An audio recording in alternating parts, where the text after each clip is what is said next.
The number of international fighters helping Ukraine is growing every day.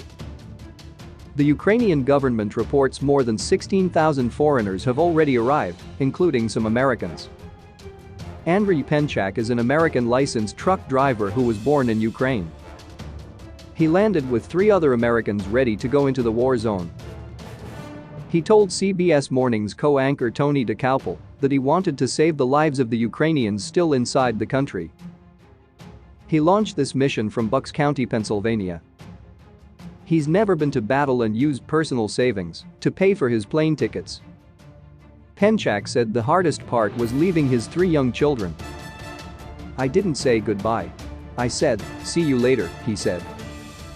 While the White House says the American military is not going into Ukraine to fight Russia, everyday Americans like Penchak are not restricted from going in, although it's not recommended.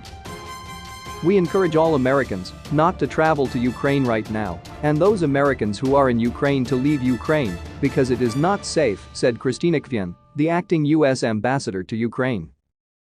Bipartisan leaders of the House Foreign Affairs Committee, Congressman Gregory Meeks and Congressman Michael McCaul, traveled to Ukraine's border to view the war's human toll up close.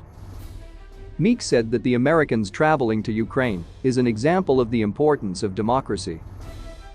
"I think that what they see and what people around the world are seeing is democracy is at stake, and as President Zelensky said to us, this is not just a fight for the Ukrainian people, this is a fight for all of us. It's just starting here," said Meeks. "Ukrainians have inspired the world, and these freedom fighters, I call them," McCall said. Before the war, Christopher Collas was a pastry chef who split his time between Ukraine and New York. Now, he's dressed in full-body armor walking toward the checkpoint into Ukraine. He made sure his wife and baby made it safely to Poland, but decided to go back, not to fight, he says, but to help others and help ensure Ukraine remains for years to come. "I want my child to have a Ukraine to go back to when she's grown up," Collas said. Russia's military warned foreign fighters they'd be treated as mercenaries, not as protected combatants under international humanitarian law. Collas said. "As far as I can tell, they don't protect civilians under humanitarian law, so I don't put much credence in anything they say," Collas said.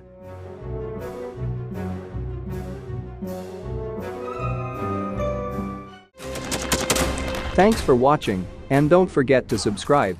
Also, if you want to support Warthog Defense, please become our member and get early access to new videos, exclusive members-only videos, and become administrator in comment section. The membership link is in the description. Rescues every day. We had a guy last week at 6 rescues in 6 days. He's doing the job every day.